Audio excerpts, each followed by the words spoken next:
한 주간 뜨거웠던 내부 소식을 알아보는 시간 내부 크러쉬. 이번에 살펴볼 내용은 같은 날 육성으로 억울함을 항변하면서 대한민국을 충격에 빠뜨린 두 명의 내부자 박근혜 대통령과 최순실의 이야기입니다. 현장에 있는 기자들까지 충격에 빠뜨린 최순실 특검 출석 영상부터 보시겠습니다.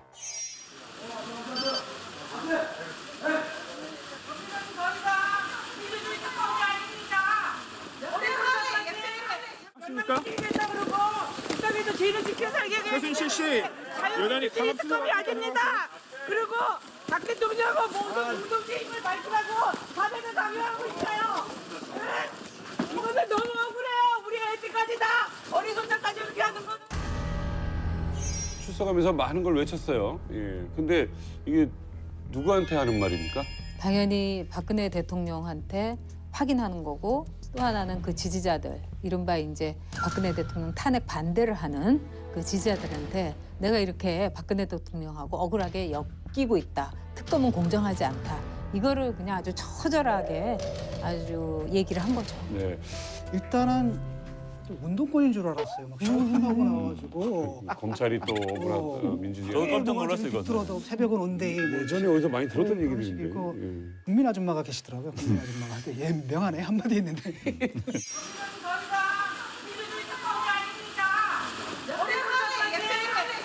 최순실 씨. 잘했군 잘했어 잘했군 강압수사 얘기하면서 그 검찰에서 삼족을 멸하겠다라는 얘기가 지금 뭐 언론에 많이 나왔습니다. 초창기에 나온 얘기예요. 네. 초창기에. 처음에 최순실은 계속 안 나왔었잖아요. 네.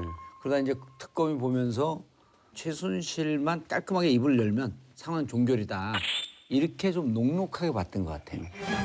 실질적으로 뭐 3대라고 하게 되면 최순실, 정유라 아들 이렇게 돼 있잖아요.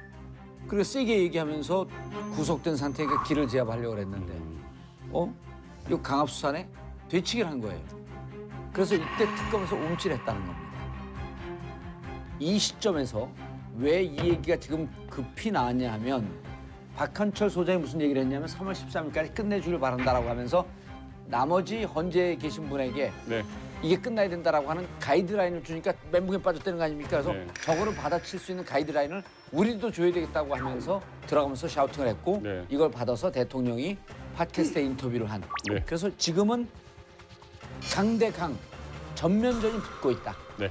그리고 전면전 붙은 상태에서 정점에 서 있는 최순실 박근혜 대통령이 네. 이제는 물러설 수 없는 승부수를 던졌다. 이렇게 보이는 겁니다. 자, 그리고 그 다음 날인 26일 최순실 변호인단은 특검의 강압수사 관련 기자회견을 열었습니다. 특검에서는 변호인을 따돌리고 신문을 했습니다. 뭐 삼족을 멸한다는 조선시대에나 있을 법한 그런 말을 했고 피고인에게 신체적인 폭행보다도 더 상처를 주는 폭언을 연발하여 정신적인 피해를 가했습니다. 이게 이제 보면은 늘 하던 수법이잖아요. 이게 김기춘 수법이거든요. 초원복집 때. 그 사건의 본질은 건드리지 않고 이제 도청만 문제 삼았잖아요. 그 다음에 이어진 십상시 문건 때도 똑같았죠. 문건 유출 여기에 초점을 맞춰가지고 사건의 실체를 갖다 덮어버렸죠. 그 다음에 태블릿 나왔을 때도 시도를 한 거예요. 태블릿 안에 들어있는 그 진실 이것보다는 어떻게 취득했느냐 그걸 물고 늘어졌고 이번에도 마찬가지입니다. 물론 이런 말한 거 잘못했지만 이거 가지고 전체 그 본질을 호도하려고 한다는 점에서는 동일한 거죠. 이게 문제가 되려면 이런 거예요. 일단은 최순실이 자백한 게 없어. 그렇잖아요. 무슨 자백한 게 있고 그게 강압에 의한 자백이었다 이렇게 얘기해야 되는데 실체가 지금 하나도 없는 거죠. 하지만 이걸 가지고 본질을 호도하는 겁니다. 이게 특검이 사실 공정하지 못했다라고 얘기를 하는 거고 이거랑 짝을 이루는 게 내가 볼 때는 헌재예요. 이제 저쪽 대리인단도 분명히 헌재가 공정하지 못했다라고 얘기를 하면서 뭐 저쪽은 또 지연시킬 겁니다. 그런데 변호인단이 아예 사표를 다 내고 대리인단이 사표를 다 내가지고 지연을 시킨다든지 이게 지금 세트로 움직이는 것 같아요. 예. 그리고 이 두 개가 주는 건 바깥에 있는 지지자들이죠. 그러니까 국민들은 안 믿고 이거 말이 되는 소리냐 안 믿거든. 최순실과 박근혜 대통령 그리고 여기에 걸린 사람들끼리의 짜고 치는 보수도판이에요. 마지막까지 온 거죠. 그렇죠. 마지막까지. 그리고 두 번째로는 이건 이제 치킨 게임에 돌입한 거죠. 네, 맞습니다. 너 죽고 나 죽자. 강압수사라고 한다고 한다면 지금까지 반환점을 넘었단 말이에요. 그리고 국민들이 특검에 박수를 보내고 있는데 누굴 공격했을까요? 최순실이. 특검을 공격한 거 아닙니까? 특검에서 자백한 너희들의 주장은 옳지 않다는 겁니다. 그래서 지금까지 속속 자백하고 있는 안종범, 정호성, 김종 이런 사람들이 다 자백을 하면서 콘에 몰리고 이 사람들이 줄줄 자백하고 있는데 여기에는 이제 두 군데죠. 당신들이 자백을 받아낸 김종, 정호성, 안종범 다 강제로 받은 겁니다. 그리고 앞으로 남아있는 김기춘, 조윤선 이분들에 대해서 버티면 우리가 물러나지 않는다라고 하는 시그널을 동시에 줬다. 저는 생각이 좀 다른데 네. 난 뭐 최순실 옹호하고자 하는 생각 전혀 없습니다. 네, 네. 없는데 최순실의 이제 심리를 들여다본다면은 네. 난 지금 굉장히 탄압을 받고 있다. 특검 저거 뭐 야권이 지명한 특검에서 불공정 수사를 하고 있다. 그래서 우리를 죽이려고 공정한 수사가 아니라 시나리오 짜서 하고 있다. 난 그런 심정을 가지고 있다고 봐요. 최순실 씨 같은 경우는 본래 사실 겁을 해왔었잖아요. 이 핑계 저 핑계도 안 나왔습니다. 몸이 아프다 뭐 안 나왔어요. 그런데 특검이 체포영장까지 들이대니까 본인은 이제 거기서 굉장히 위축이 된 거예요. 저는 위축의 편이라고 생각이 듭니다. 그래서 제가 보기에는 굉장히 마음이 조급하고 뭐 그냥 급한 상황. 본인은 탄압받고 있다. 난 억울하다. 그런 생각에서 하지 않았을까 하는 생각이 들어요. 최순실 씨가 특검에 출석하면서 소리친 그날 박근혜 대통령은 보수 성향의 인터넷 방송과 깜짝 단독 인터뷰를 진행했고 이게 방송이 됐습니다. 네, 알겠습니다. 안녕하세요. 네. 예. 세월호 같은 경우에도 7시간 동안 대통령이 뭘 하셨느냐를 여성 대통령에 대한 관심이다. 예. 또 여성 아니면 그런 그 비하를 받을 이유가 없겠죠. 약품을 뭐 먹었다든지 구술했다든지 뭐 그 외에 여러 가지가 있는데 예. 전혀 사실이 아니고 이렇게 정책과 무슨 기밀을 알았다 이거는 아예 말이 안 되는 거고 예. 그다음에 인사 문제인데 문화 예. 쪽이 좀 문화 있었죠. 쪽이 예, 그랬군요. 예. 문화 그렇다고 쪽이- 해도 예. 거기서 추천을 했다고 해서 되는 건 아니고 추천할 수는 예. 있죠. 태극기 시위에는 가보실 생각이 있으십니까? 그것도 아직은 정해진 계획이 바가 없으시- 없습니다. 예. 음. 대통령을 끌어내리고 탄핵시키기 위해서 오래전부터 기획된 것이 아닌가 하는 그런 느낌도 지울 수가 없어요. 솔직한 심정. 예. 최순실 씨가 그 샤우팅을 하고 나서 네, 아주 공교롭게도 인터뷰가 또 있었습니다. 이 시기적인 것부터 얘기를 좀 해야 될 것 같아요. 이게 우연일까요? 아니면 준비된 이야기일까요? 철저히 준비된 거죠. 일단 첫째, 저는 굉장히 부적절했다고 봅니다. 이건 대통령이 지금 TV에 이렇게 언론에 나온 순간 논란을 더 키울 수밖에 없습니다. 그래서 저는 아무튼 부적절했다고 생각하고 아마도 대통령도 이런 심정이 있을 것 같아요. 추측한데 이대로 당할 수는 없다. 또 할 말을 해야겠다. 지금 뭐 변호인단에 가서 보니까 좀 시원찮고 지금 하는 모습들이 그래서 내가 직접 나서야겠다 이런 생각이 있었을 것 같아요. 그리고 또 하나는 이제 여기 보면은 뭐 눈소에 고생한 뭐 국민들 하니까 본인 지지자들한테도 내 심정을 이야기하고 싶다. 그래서 이제 당할 수만 없고 내 억울한 것을 좀 이야기하겠다 이런 심정이 있었던 것 같아요. 그러나 어찌 됐든지 간에 저는 대통령은 지금 자숙하고 조용히 있어야 된다. 이건 굉장히 부적절했다 이런 생각이 듭니다. 전체에서 강조되는 그 키워드를 쭉 뽑아봤어요. 네. 느낌이 1월 1일 대국민 기자간담회 업그레이드 버전이다. 평상시에 박근혜 대통령이 쓰지 않던 워딩을 썼다. 프레임이라고 하는 표현을 써요. 네. 이건 전략 사이드에 있는 사람들이 즐겨 쓰는 표현이거든요. 이건 1월 1일 날 없었던 표현입니다. 그래서 철저하게 준비되어 있던 변호사를 통해서 최순실과 만들어진 상태에서 마지막 최종 반격을 한 거다. 네. 이렇게 보입니다. 이걸 보면은 이제 논리학적으로 좀 분석을 해볼게요. 대통령이 반박해야 할 건 말이죠. 이미 물증과 증언으로 확인된 사실들을 반박을 하고 그걸 해명을 해야 돼요. 이른바 이제 안종범 씨의 수첩이 나왔잖아요. 국정농단의 문제라든지 기업에서 강압적으로 뭐 돈 뜯어내거나 아니면 뇌물을 받은 거라든지 아니면 블랙리스트에 관한 거라든지 아니면 세월호 7시간에 관한 목돈 이런 것들을 해명을 해야 되는데 다 빠져 있어요. 다 빠져 있고 해명한 게 바로 뭐냐면은 이런 겁니다. 정윤회랑 유해를 했다. 그 다음에 정유라가 자기 딸이다. 마약 중독이다. 또는 청와대에서 구술했다. 인터넷에 떠도는 얘기들이지 공식적으로 한 번도 얘기되지 않은 이런 부분들이 있죠. 이걸 반박하거든요. 논리학적으로 이걸 호소합의 논증에 오르라 그래요. 이걸 반박해놓고서 정작 자기들이 반박해야 될 것들 있잖아요. 그거를 반박한 것처럼 쇼를 하는 거죠. 이걸 통해 가지고 누구한테 메시지를 주느냐? 그 지지자들을 그 이른바 촛불보다 2배 모였다는 그 추운 겨울에. 태극기. 그리고 걱정스러운 건 바로 뭐냐면 최순실 변호인단도 좀 편파성 얘기를 했잖아요. 이분들 지금 이거 가지고 내가 볼 때는 헌재에서도 또 편파적이라고 얘기를 하면서 대통령 대리인단이 사퇴를 할 수 있는 명분을 축적하기 위해서 그 전에 이제 마지막 메시지를 던지는 건 이런 식으로. 근데 이건 이제 편파적일 수밖에 없어요. 왜냐하면은 필요한 언론을 필요한 시점에 필요한 질문을 받아서 하는 겁니다. 이건 굉장히 정치적인 행위예요. 뭐 형사법적인 구체적인 방안에 대해서 해명한 자리가 아닙니다. 이건 이 언론 자체가 지난번처럼 기자회견을 했다면 또 위법 논란에 휩싸입니다. 기자는 부를 수가 없어요. 현재 청와대에서 생각하는 것은 아마도 박근혜 대통령이 모든 언론을 지금 다 적이라고 생각하고 있어요. 맨 처음에 미르 K재단의 문제를 한 게 TV조선이었어요. 그다음에 종편에서 이 상황을 끌어왔습니다. 청와대 입장에서 보면 우군이었던 언론들이 보면 이렇게 끌어왔어요. 다 적인 겁니다. 그렇다면 내가 내 마음을 표출할 수 있는 게 어디냐? 특정인은 굉장히 우호적이다. 특정인 인터넷 방송이 있다. 거기가 이제 컨택을 했겠죠. 컨택을 하면 이제 질문지가 먼저 와요. 그럼 이제 이쪽에서 자 이런 질문 해달라. 그럼 질문지 이제 작성을 보냅니다. 그러면 그 질문지 가운데서 이런 걸 우리가 대답할 테니까 또 이 작업을 하는 겁니다. 그래서 가장 필요한 질문을 받아서 가장 필요한 시점에 가장 자기가 원하는 이야기를 던진 겁니다. 그렇죠. 예. 그렇죠. 누군가가 관리를 하는 것 같다 뒤에서 이런 느낌을 토로하는 분들도 꽤 많아요. 오래전부터 기획된 것이 아닌가 하는 그런 느낌도 지울 수가 없어요. 솔직한 심정. 예. 이거 보게 되면요 굉장히 재밌는 게 그 인터뷰이가 쉽게 말해 인터뷰 당하는 사람이 해야 할 일을 인터뷰하는 사람이 다 대신해주고 있어요. 이게 뭐냐라는 거죠.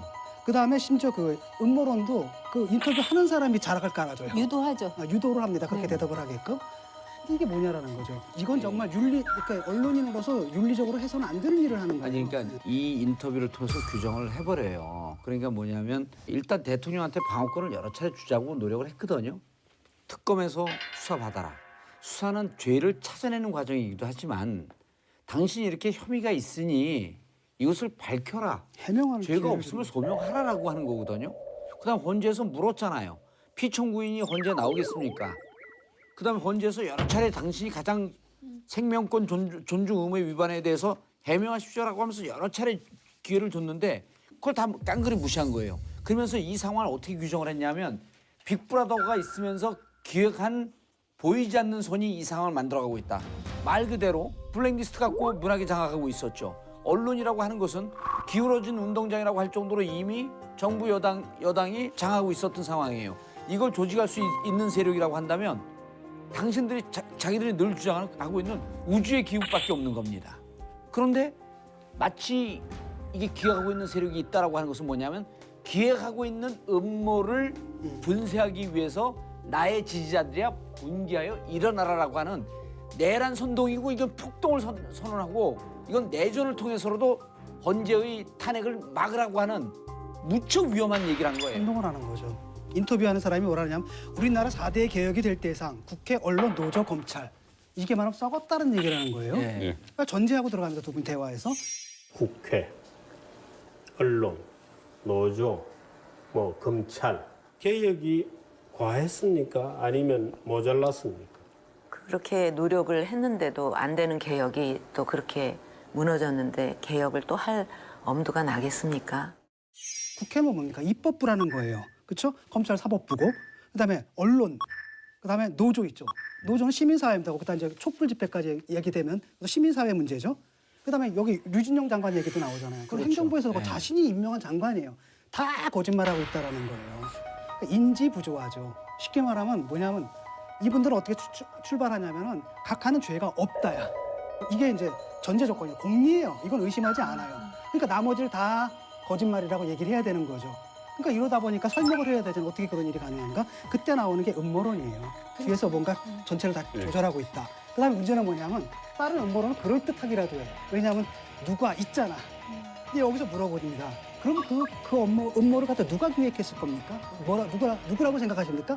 근데 마치 조사하고 있는 것처럼 대답이 들여다보고 없죠. 있다고. 들여다보고 있다고. 이걸 다 할 수 있는 그러니까 입법부, 사법부, 행정부, 언론, 시민사회를 다 움직일 수 있는 거대한 조직은 이건 프리메이슨도 아니고 뭡니까 이게? 탄핵에 대해서 기각될 것이다. 이런 메시지를 던졌어요. 근데 탄핵이 인용이 된다. 그러면은 헌재가 부당하다. 이런 식으로 몰고 가려는 아주 돗자리를 그냥 켜켜로 깔은 예. 그래서 시나리오죠. 한마디만 좀 더 하자면 이런 네. 겁니다. 예컨대 우리는 상식적으로 생각해 보세요. 국회에서 이 사람 보고 잘못했다 그런다. 언론도 잘못했다 그런다. 보수, 진보 가리지 않고. 그다음에 행정부 뭐 등등등 모든 사람들이 다 이 사람이 잘못했다 그러면 그 사람이 잘못했나 보다라고 판단을 해야 되잖아요. 상식적으로. 그런데 그게 아니라 완전히 뒤집어 버리는 거죠. 다 이 모든 것들이 다 잘못됐다고 하는데 이게 이제 극우파들의 일반적인 멘탈리티 중에 그런 게 있어요. 독일에서 어떤 일이 있었냐면 히틀러의 일기장이 발견이 되는 거예요. 그러니까 네오나치들이 막 난리가 난 거죠. 와, 우리 드디어 총통의 일기장이 발견됐다. 이랬는데 나중에 딱 보니까 그 일기장에 쓰여진 종이 있잖아요. 종이가 1950년대산이에요. 총통이 죽은 다음에 나온 거죠. 그러면 우리는 뭐라 그러냐? 그 일기장이 위조라고 해야 되잖아요. 그 사람들 뭐라 그러냐? 야, 그렇다면 총통은 아직 살아계시다. 이렇게 가는 거예요. 뒤집힌 거죠. 이 사람들도 지금 그렇게 가는 겁니다.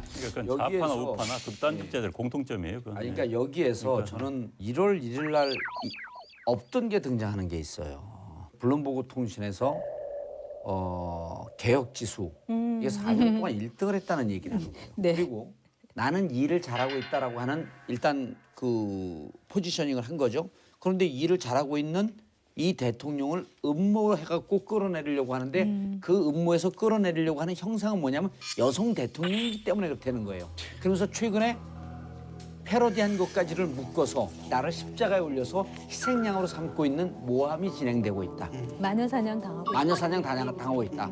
이게 전국적으로 탄핵까지 왔는데 나를 지켜주는 태극기 동지요? 왜 참고 있습니까? 그리고 그럼 나가서 끝까지 함께 하실 겁니까? 그러면 생각 중입니다. 이게 정말 위험해갖고 절대로 거기에서는 내전 나가지 유혈 않는다고 사태까지 했어야죠. 그럼요. 정말 나라나 국민들을 생각하면 굉장히 불안을 부추기고 있어요. 세월호 같은 경우에도 7시간 동안 대통령이 뭘 하셨느냐를 좀 과도한 여성 대통령에 대한 관심이다. 예. 여성 대통령이 아니면 또 여성 아니면 그런 그 비하를 받을 이유가 없겠죠. 예. 그 여성 비하라고 생각을 합니다. 여성 대통령으로서 이건 여성 비하다. 여자가 아니었다라면 이런 비하 받을 이유가 없었다. 대통령이 여성이었나요? 그때? 엄마였나요? 아니었잖아요. 아이들은 그렇게 말 잘 듣고 배 밑에서 그대로 기다리고 있었는데 텔레비 보면서 점심 먹고 스스로가 여성성을 거부한 거예요. 그러면서 여성 대통령이기 때문에 구판이라든지 뭐 미용 시술이라든가 그런 음모론에 희생됐다. 그게 말이 돼요? 요즘 들어서 여성 비하 관련된 말이 좀 많이 나오고 있어요. 아니 저도 핑계죠, 뭐. 그림 같은 거 패러디 이거는 박근혜 대통령의 어떤 여성성에 대해서는 우리가 그걸 지켜줘야지 우리의 품격이 유지된다. 제가 그런 블로그 글도 쓰고 그러긴 했는데 아휴 진짜 저희 저는 그 방금 이제 전혁 의원님이 그 말씀하실 때 좀 울컥했는데 사실 자식 키우는 부모들은 세월호 얘기 잘 못하잖아요. 이게 이념과 진영을 떠나서 그렇죠. 그리고 그런 문제도 아니에요. 예, 그리고 문제도 우리가 이거를 저기서 한 얘기를 다 스크립 다운 해보니까 한 8페이지쯤 나옵니다. 세월호는 한 줄을 물어봐요. 이 한 줄에 대한 답변도 없습니다. 이거는요. 헌재 5개 사유 중에 4번째 사유. 생명권 보장의 의무의 위반. 그 얘기했던 이진성 재판관이 국민 모두에게 너무나 특별한 날이었기 때문에 상세하게 기억할 것이다. 답변하라. 그거 끝까지 안 했잖아요. 이거는요. 정말 잘못했습니다. 내가 다 기억도 안 나고 분명히 일을 했는데 이렇게 오해받습니다. 최소한 이런 얘기라도 좀 나와야 되는 거 아니에요? 그리고 이거를 아무 대답도 안 하고 넘어가고 여성 비하라고 여성이기 때문에 당하고 있다고? 전 여기에 나와 있는 게 헌재에 자백한 것 같아. 나 빨리 탄핵시켜달라고. 사실은 좀 답변이 나오기를 다들 기다렸는데 이거는 여성 비하다로 그냥 퉁치고 넘어가는 거죠, 지금. 예, 뭉그뜨려서 뭐 밝힌 거 이거에 하나 대한- 없잖아요. 이거에 대한 답변은 저희가 뭐 끝내 그러니까 여성으로서 있고요. 사생활이라는 얘기는 자기들이 먼저 했고 네. 그다음에 문제는 여성으로서 사생활을 했다는 걸 문제 삼는 게 아니잖아요. 그때가 여성으로서 사생활을 할 시점이었느냐. 아이들 구하려고 뭘 했냐고 그렇죠. 계속 이걸 묻는 물어보는 거 거란 아니에요? 말이죠. 이 인터뷰 같지도 않은 인터뷰입니다. 제가 보기에는 제대로 물어보지도 않았고 제대로 답변도 안 했어요. 보수층이 볼 때 더 낯뜨거운 인터뷰예요. 정말 민망하고 가슴이 미어지는 인터뷰. 그 중요한 건 편집해갖고 나왔을 거 아니에요, 저게? 자, 또 하나 짚고 넘어갈 게 있습니다. 블랙리스트 관련 문제인데 블랙리스트가 이게 뇌물죄도 아니고 구속까지 가는 건 너무하는 것 같다. 블랙리스트 조현선 장관 건에 대해서는 어떻게 보십니까? 그게 무슨 뇌물도 아닌데 뇌물죄도 아닌데 구속까지 한다는 거는 저 개인적인 생각으로는 너무 과했다. 그렇게 생각하고 있습니다. 자, 블랙리스트에 관련된 인식에 대한 이야기를 한번 해봐야 될 것 같은데요. 이건 인권에 대한 문제잖아요. 인간의 표현의 자유, 또 헌법의 매우 중요한 가치. 근데 그거하고 동률에 두는 게 뇌물 먹은 거예요. 그러면 잡범들의 아주 소소한 범죄하고 헌법을 훼손한 거하고를 동률에 두니까 대통령의 말하자면은 사고 방식, 이것이 얼마나 불균형하며 또 문제가 많은가를 스스로 이제 내포하고 있는 거고요. 드러내는 거고요. 그리고 대통령이 얘기하는 모든 내용을 이렇게 다 보면은 이거는 사이코패스가 아니라 보더패스예요. 선악의 경계도 없고 내가 하면 다 옳다는 거예요. 그리고 헌법의 가치의 훼손이라는 거 그것도 대단치 않게 보는 거예요. 그러나 본인 입으로는 개혁과 법치를 얘기하고 있는 거예요. 정말 심하죠. 법적으로는 이런 거죠. 이거 직권남용 아니냐? 이게 구속할 사안이냐? 근데 문제는 뭐냐면 직권남용도 어떤 직권남용이냐라는 거죠. 예, 이거는 헌법적 가치를 해치는 직권남용이거든요. 맞습니다. 그렇기 때문에 이게 구속이 된 건데 거기에 대한 인식은 없는 거예요. 법대로 하자, 배째라. 이게 이런 거예요.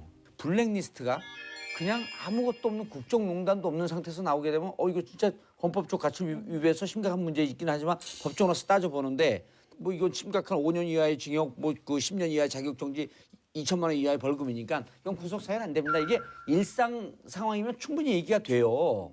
그런데 지금 국정농단이라고 하는 거대한 불법 헌법 정신이 훼손된 와중에서의 한 축이기 때문에 이 사람들이 이런 거거든요. 조윤선 씨는 보고했다는 거예요. 자, 그럼 김기춘은 나는 이것은 비서실장의 업무로서 보고받았습니다.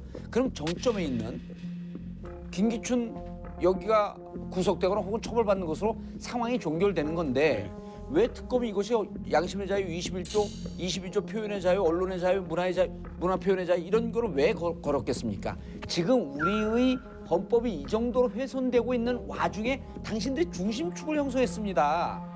이 얘기를 하고 있는 거거든요. 그러니까 이거는 특검 입장에서도 대통령이 이렇게 헌법을 무시하는 인식의 장애가 심각합니다라고 하는 거를 국민에게 얘기를 해준 거예요. 근데 블랙리스트 그게 뭐 문제도 안 되는데 헌법 좋은 훼손했기로서니 요 말 하나가 탄핵 사유예요. 우리가 알 수 있는 건 대통령은 조윤선을 믿지 않아요. 김기춘은 믿죠. 믿죠. 네. 왜냐하면은 그 아버지부터 이어내려온 그리고 김기춘 그 실장의 경우는 자기의 온 인생을 거기다 바친 거예요. 그렇기 때문에 즉 빠져나올 수가 없어요. 그러나 조윤선은 권력이 있는 대통령이 당선될 가능성이 가장 큰 후보인 박근혜에게 접근하고 가까이 있었던 거죠. 그렇기 때문에 박근혜 대통령은 아주 체감적으로 원초적으로 알고 있는 거예요.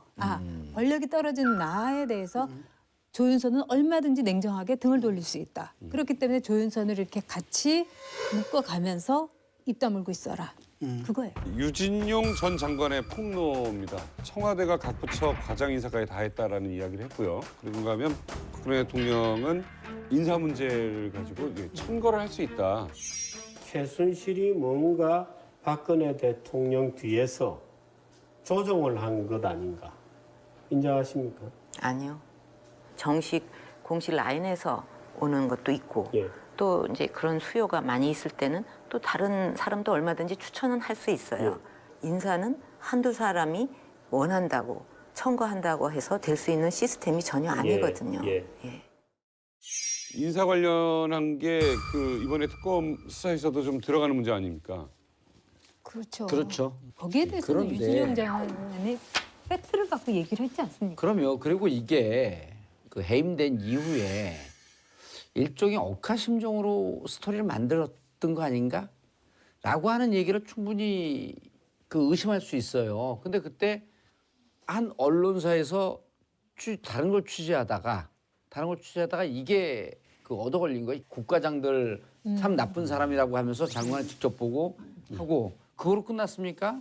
한 1년 반쯤 지난 다음에 아직까지 있어요? 이래갖고 완전히 확인 사살까지 했잖아요. 이후에 처음에는 얘기하지 않다가 나중에 기자가 가니까 대체로 맞는 얘기입니다 하고 유진영 장관이 얘기했던 게 그 얘기가 지금 조금 더 정교하게 나온 거거든요. 아니 검증이 청와대로 검증이 되는 게 기존에 있는 국가장을 어떻게 노트 보면서 자르라 그럽니까? 이건 인사에 개입했다는 얘기죠. 그리고 제가 보니까 그 시기가 기존에 있던 문체부의 아주 우수한 공무원들이 이거 블랙리스트 만들면 안 됩니다 그랬고 1급 3명 날라가고 그런 진술이 나오는 거 아니에요. 그 김기춘 실장이 직접 나서서 1급 정리해라.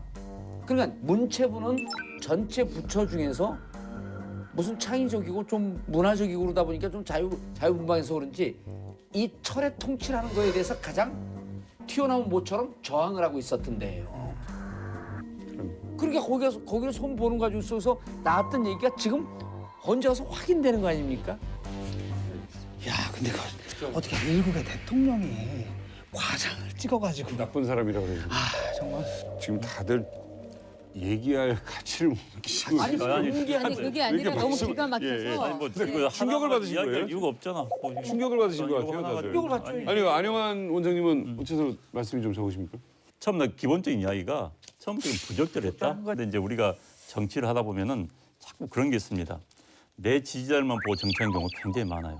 그다음에 내 지지하는 사람들의 사이트에 들어가서 그것만 보고 세상 사람들 모든 사람들이 그 의견인 줄 알고 착각하는 경우가 굉장히 많아요. 자기 진영 사이트 가서 들으면 굉장히 마음이 편합니다. 그러니까 거기에 빠지는 거예요. 저는 아마 대통령도 뭐 오래전부터 기획된 것이 아닌가 하는 이야기는 아마 그런 사이트고 많이 나온 이야기일 거예요. 저는 안 들어가 봤습니다. 정말 뭐냐면 안 되죠. 대통령이 음모론을 얘기하면 그러니까, 그건 나라를 예, 어떻게 이끌어왔다는 그러니까 얘기인가요? 그러니까 네. 아무리 억울하다 하더라도 본인은 뭐 억울하다 하더라도 대통령이 이런 기자회견을 통해 가지고 오히려 국론을 국가를 분열시키는 행동을 하지 않는 게 낫다. 지금 왜 이걸 했을까 생각하면은 저렇게 대리인단의 태도를 한번 보세요. 이게 믿어지지가 않거든요. 이 사람들이 율사라는 게 믿어지지가 않아요. 변호인으로서 상식을 의심케 하는 행위들을 갖다 헌재에서 마구마구 하고 있거든요. 그러니까 첫 번째는 뭐냐면 서석구 변호사 같은 경우는 태극기 이렇게 목에 걸고 뭐 맞불 집회 나가가지고 돌아다니고 있단 말이죠. 선동적인 발언들을 하고 있고 또 하나는 그 이중환 변호사인가 그분은 뭐라고 얘기를 하냐면 헌재가 편파적이다 뭐 이러다가 이제 야단 맞고. 뭐 야단 맞았단 말이죠. 이건 결국 뭐냐면 이분들은 사법적인 대응, 율사로서의 사법적 대응은 포기한 겁니다. 네. 철저하게 뭐냐 맞불 집회에 의존하는 거고요. 근데 헌재는 편파성을 문제 삼아서 이걸 헌재의 신빙성을 떨어뜨리려고 하는 하는 거죠. 그래서 사법적 대응을 하는 게 아니라 지금은 이미 정치적 대응으로 넘어왔다라는 네. 거고 왜 그렇게 하느냐? 만약에 그 탄핵 반대 여론이 30%까지만 올라와도 탄핵은 기각될 것이다라는 이 부분에 대한 막연한 기대가 있는 거죠. 그러니까 사법적으로는 지금 가망이 없지만 유일하게 희망은 바로 그 맞불 집회가 커지는 겁니다. 태극기 그렇지. 집회가. 정말 설전에 저 인터뷰를 보고 정말 암담했어요. 그리고 우리가 가장 원치 않는 상황이 올 수도 있겠구나. 거대한 착각, 거대한 오류, 거대한 거짓말을 하는 거예요. 그러면서 동시에 자 태극기 그 반탄핵 집회 나가겠냐 하니까 좀 뭐 이렇게 말을 얼버무리잖아요. 생각해보겠다. 박근혜 대통령이 그 태극기 집회에 반탄핵 집회에 나갈 수도 있다고 봅니다. 그렇게 되면 이 나라는 어떻게 되겠어요?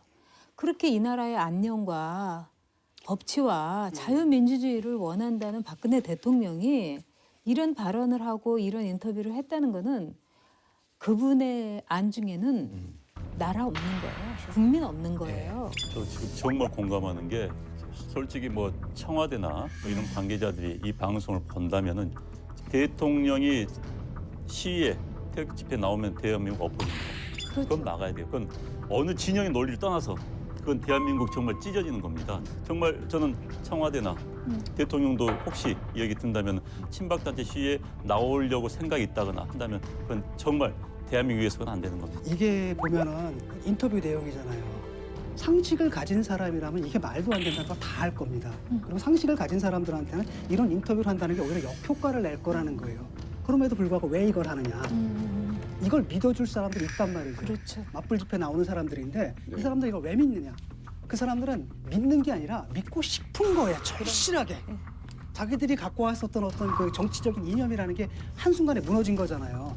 그걸 계속 유지시키고 그게 기꺼이 어떤 거라도 요만큼이라도 근거만 주면은 정말로 믿고 싶어하는 거예요. 전 작가님, 네. 그 제 기분인지 모르겠지만 네. 박 대통령의 그 표정이 뭐 좋을 수는 없죠, 컨디션이. 제가 보기에는 그렇게 나빠 보이진 않습니다. 그 1차 대국민 그 담화를 발표할 때 그 뒤돌아서는 모습이라든가 기운이 하나도 없고 스스로도 이게 꿈인지 생신지 뭔가 빈 구석이 있었어요. 근데 2차 담화에서도 좀 비슷했어요. 그러다가 3차부터 굉장히 많은 변화가 일어납니다. 지금 이 인터뷰를 제가 볼 때는 이제 주먹을 꼭 쥐고 나는 앉아서 당할 수 없다. 일어서겠다. 반격하다. 네, 그렇기 때문에 적극적으로 방어하는 저 자세를 보면은 상당히 제가 보기에는 네. 상태가 나름대로 거의 그 95% 회복이다 이렇게 봐야 되겠죠. 자, 헌법재판소 박한철 소장 오늘 결국 빈손으로 헌재를 떠나게 됐습니다. 이제 남은 분들에게 어려운 책무를 부득이 넘기고 떠나게 되어 마음이 매우 무겁습니다. 대통령의 직무정지가 벌써 2달 가까이 이어지고 있는 상황의 중대성에 비추어 조속히 이에 대한 결론을 내려야 한다는 점은 모든 국민이 공감하고 있을 것입니다. 뭐 박한철 소장만큼 아쉬운 분이 우리 봉도사님 아닐까 싶어요. 예. 2월 9일 결정을 예언하셨는데 2월 9일이면 노무현 대통령 심리한 거하고 똑같이 63일입니다. 그래서 2월 9일서부터 2월 20일 사이에 결론 나온다. 야매 같아. 그러니까 5번은 건드리지 않을 것이다. 그런데 저는 마음 한편으로 무척 뿌듯해요. 헌재 탄핵 심판하는 과정을 보면 근 한 46, 7일을 하루도 쉬지 않고 나왔는데 25일까지 심리를 끝내고 31일까지 평일을 끝내고 싶었다라고 하는 그 뒷얘기가 확인돼서 나왔습니다. 그래서 처음에 우리가 봤던 거는 무척 합리적이었고 그럼 언제 도대체 휘청했냐? 증인들이 안 나와버렸잖아요. 그러니까 지연 작전이 있었던 거죠. 그 네, 사이에. 그 지연 작전도 있었는데 제일 중요한 게 1월 19일 삼성 뇌물죄 기각되면서 이게 구속 영장이 떨어지게 되면 원래 계획을 세웠던 31일까지 끝내고 외부자들을 키우기 위해서 2월 9일 날 가는 구도였었는데 1월 19일이 휘청하면서 이때 무너진 겁니다. 예. 재판소장인 저희 임기는 1월 31일 만료하게 됩니다. 한 분의 재판관 역시 3월 13일 임기 만료를 목전에 두고 있습니다. 재판관 1인이 추가 공석이 되는 경우 심판 결과를 왜곡시킬 수도 있기 때문에 늦어도 3월 13일까지는 이 사건의 최종 결정이 선고되어야 할 것입니다. 박한철 소장님의 말씀에 상당히 충격을 받았습니다. 헌재의 공정성에 대해서 의문을 제기하는 발언을 할 수밖에 없었던 점을 좀 양해하여 주시기 바랍니다. 변호사가 할 수 있는 중대한 결심이라는 게 뻔한 거 아니겠습니까? 박한철 소장이 이번에 굉장히 강하게 반발한 거죠. 3월 13일 이전에 끝내야 된다는 헌재의 가이드라인이 아니라 가이드라인이 아닙니다. 그건 의지를 이야기한 거예요. 의지를 이야기한 겁니다. 그건 끝내야 되겠다. 더 이상 국정 공백이 길어지면 안 된다는 그런 의지의 표현입니다. 박한철 소장이 빠지면은 8명이 남게 돼요. 8명 가운데서 6명이 동의를 해야 되는 거예요. 인용 결정하려면은. 그런데 이정미 대법관이 만약 빠진 이후에 하면은 7명이 남아야 돼요. 그러면은 2명만 반대를 해도 엎어지는 겁니다. 그러면 쉽게 말해서 2명이란 소수 독재가 돼버린 겁니다. 최소한 6대 4의 게임이 돼야 되는 건데 2명이 엎을 수 있는 이거 비헌법적으로 본 겁니다. 아주 법률가적인 이야기예요. 그냥 원칙적인 얘기를 한 거예요. 그런데 그 원칙적인 얘기를 통해서 우리가 미루어 짐작할 수 있는 것은 3월 13일 이전에 판결이 나올 것이다. 네. 이 얘기죠. 그런데 이제 2가지 꼼수가 또 남아 있습니다.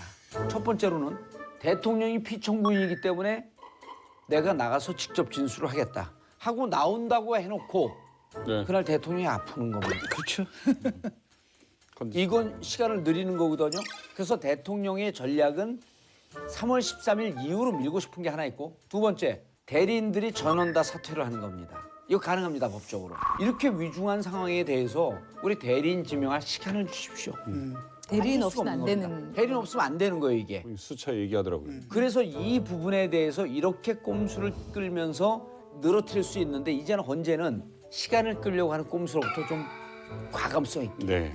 결단력 있게 가야 될 때가 아니냐. 알겠습니다. 그런데 지금 헌재가 나름대로 타임테이블을 가지고 있는 것 같아요. 누누이 이야기했지만은 전체 다 보는 거 아니에요. 하나만 인용 사유면 그냥 끝나는 겁니다. 네. 헌재가 어느 부분에 집중해서 이제 스케줄을 맞춰 가야 되잖아요. 예. 자, 여기서 달력 정봉주 선생 오셨습니다. 그게 뭐예요? 조금 보완을 할 필요가 있는데 어. 2월 9일 날 지금 뭘 준비하신 거예요? 증인신문 탄핵 열차 시간표예요. 왜 또 열차라고 또 거기다 붙이셨어요?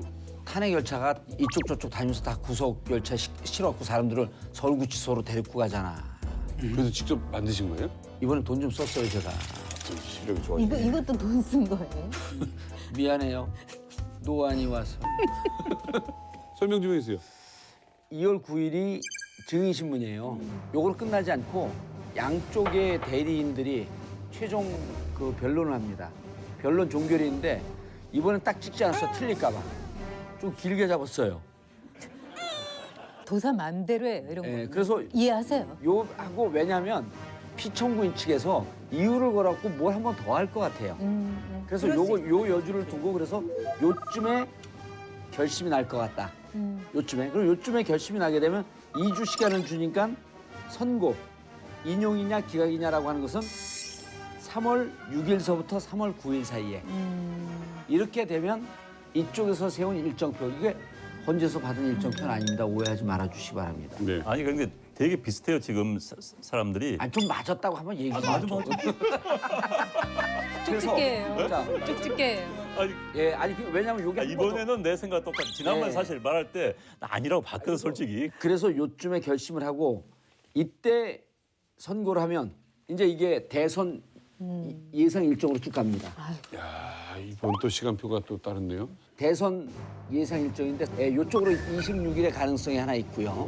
26일의 가능성이 하나 있고 이런데 3월 초까지 가면은 요때 그러니까 5월 10일까지도 선거가 가능할 것 같다. 저는 5월 10일이 가능성이 예, 크다고 5월 봐요. 10일 아니면 4월 26일. 5월 10일 가면요. 사실은 더 좋아요. 왜냐면 이때 휴일이 많기 때문에 휴일이 많으면 놀러도 많이 가지만 네. 정치 얘기를 많이 합니다. 의외로. 그래서 정치 얘기를 많이 하면서 충분히 토론하면서 좋은 후보를 만드는 그 기간을 갖자. 제가 보충 설명을 드리면은 이거 들고 하면 안 될까? 네, 제가 할게요. 아, 그걸 재활용하세요? 이제 헌재는 네. 통상적으로 목요일에 판결 발표를 합니다. 2월 중에 목요일이 23일, 3월 2일, 3월 9일이 있어요. 네. 그런데 이제 아까 저는 이제 23일은 사실 너무 촉박합니다. 네. 그러면 2일이나 9일이 돼요. 네. 9일 돼요. 그럼 확률이 이제 제일 높죠. 2일부터 60일 이내라고 한다면은 5월 1일이 돼요. 근데 그날 노동절. 휴일이야. 그러니까 안 되죠. 네. 그렇다면 앞으로 당겨서 60일 이내니까 26일이 되는 거예요. 3월 9일에 인용 결정이 내려진다면은 그때부터 60일 날은 5월 8일이에요. 5월 8일. 네. 그런데 60일 딱 맞춰 할 수는 없는 거예요. 그럼 압주할 수밖에 없는 겁니다. 그럼 압주는 방금 이게 휴일이에요. 그럼 결국은 26일 갈 수밖에 없는 거예요. 26일 확률이 높다. 네, 한일에 이것 때문에 목요일 날 헌재가 통상적으로 한다면 목요일 발표할 것이다. 네. 결국 26일 맞을 수밖에 없는 그런 구조가 되어 4월 있습니다. 26일. 지금 두 분의 차이가 뭐냐면 제가 봤을 때 한 분은 도사시고 한 분은 철학원에서 공부하신 분 같아요.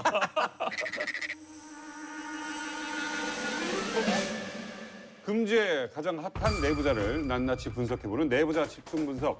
오늘의 주인공은 바로 지난 11월 나란히 구속된 메모하는 남자 안종범과 녹음하는 남자 정호성입니다. 자, 요즘 이 두 사람이 특검과 헌재의 사랑을 듬뿍 받고 있다. 거의 스모킹건에 해당할 만한 그렇죠. 물증들을 제공한 네. 분이 이분들이에요. 수첩을 갖다 몇 건입니까? 그게 뭐 500페이지 분량이고 대하소설 분량에 수첩을 남겼고요.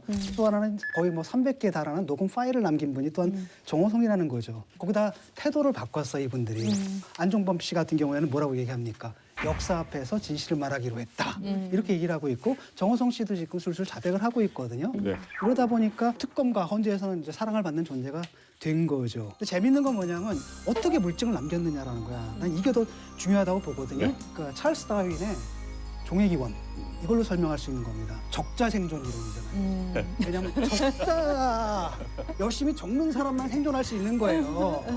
블랙리스트 나왔을 때 얘기하잖아요. 공무원들이 반발하니까 뭐라 그랬어요? 생각하지 마, 판단하지 마. 생각은 우리가 하고 판단은 우리가 할 테니까 너는 받아 적기만 하고 하라는 대로 해. 이거거든요.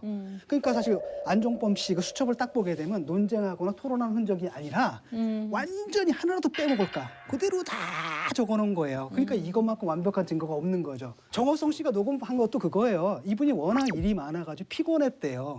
그러니까 비몽사몽 중에 전화를 받으면은 지시사항을 잊어버릴 수가 있잖아요. 그래서 그걸 녹음을 다 해놓은 겁니다. 김대중 대통령부터 적자생존 이야기가 나온 그때부터였죠, 사실. 김대중 대통령이 본인 스스로 굉장히 깨알처럼 메모를 한 사람입니다. 그래서 본인 앞에서 메모를 한 사람 굉장히 좋아했어요. 재미있는 게 이런 이야기를 많이 합니다. 어느 대통령이 회의를 주재하면 전부 장관들이 바닥만 쓰고 있어요. 응? 그런데 참 난처하대요. 대통령이 이렇게 쓰면 빤히 얼굴 보기도 참 그렇고 그냥 이렇게 하기도 좀 그렇고 그런데 카메라가 돌아가는데 그때는 솔직히 그냥 이렇게 하는 모습이 제일 편하대요. 그럼 이제 이거 보면은 많은 또 언론에서는 야 대통령이 말하는데 말이야 받아 적기만 한다. 또 언론 받으면 근데 그 당시 상황에서는 그냥 이렇게 있는 게 제일 편하니까 이렇게 한다는 거예요. 박근혜만 계속해서 덧칠하면서 썼다는 얘기도 있어요, 그러니까, 장관들이. 그러니까, 예. 근데 박근혜 대통령 자체가 수첩공주잖아요. 그래서 수첩을 갖고 꼼꼼히 적는 사람을 좋아하는데 이럴 때 우리 안영환 소장이 얘기하는 것처럼 눈을 막 반짝이면서 막 눈 맞추고 이런 사람 안 좋아해요. 딱 눈 내리깔고 입 오므리고 즉 아무 말도 안 한다 이러면서 계속 적는 사람을 좋아하거든요. 진짜였어요. 근데 그리고 당에 있을 때도요 이런 일이 있었어요. 이 대표가 됐을 때 전국을 이렇게 막 다니면 뭐 민원 같은 게 있는데 솔직히 야당 대표한테 민원해봤자 그게 해결이 되겠어요? 그러면 그거를 다 적어 와가지고 다 붙여놔요 벽에다가. 그러면서 이게 어떻게 처리되는지를 끝까지 확인하겠다. 이러니까 밑에 있는 사람들은 정말 당직자들은 죽을 맛이었어요. 그 정도로 적는 거, 수첩, 그다음에 아무 말 하지 않고 해결하는 거 그런 사람 좋아하죠. 민원 해결은 잘해주고. 아예 그러니까 본인이 능력 있습니까? 솔직히 야당 대표가 야당 의원들은 어디 얘기 가서 해도요 들어주지도 않아요. 그런데 유신 공주의 추억에 젖어 있었던 거죠. 그때 내 말 한마디, 내 눈빛 하나로 모든 것이 해결됐던 그 시절을 야당 대표가 돼서도 그대로 반복하는 거예요. 정말 제가 힘들었어요. 그런데 안종범, 정호성 물론 이제 문고리 권력 국정농단의 주역이지만 이 사람들의 일하는 생활 습관은 이건 비판하면 안 돼요. 예를 들어서 아니 이렇게 회사에서도 회장이 얘기하고 사장이 얘기하고 의논하고 그러는데 그거를 넌 얘기하세요. 난 내 생각하고 있어. 이러면 안 되거든요. 그냥 무척 성실한 공무원들이었었는데 문제는 비민주적인 통치 의논 구조가 문제였었던 거죠. 이 사람이 받아줬고 그럼 너 생각은 어떻습니까? 그렇죠. 일화로 노무현 대통령 때는 분위기는 비슷했답니다. 이게 우리나라 이제 제왕적 대통령제가 좀 문제이긴 한데 노무현 대통령께서 그렇게 소탈하게 얘기를 해도 장관은 얘기를 잘 못해요. 그러니까 이제 이종석 장관의 그 증언인데 남북 문제 미국 갈 때 또 미국에서 갔다 온 거를 잘못해갖고 대통령을 비판해야 되는데 이 비판했다가 내가 장관인데 깨질 것 같고 그러니까 무슨 얘기를 하냐면 대통령한테 이런다는 거예요. 아 우리가 생각하지 못한 다른 생각이 있을 수 있으니까 행정관들 얘기 좀 들어봅시다.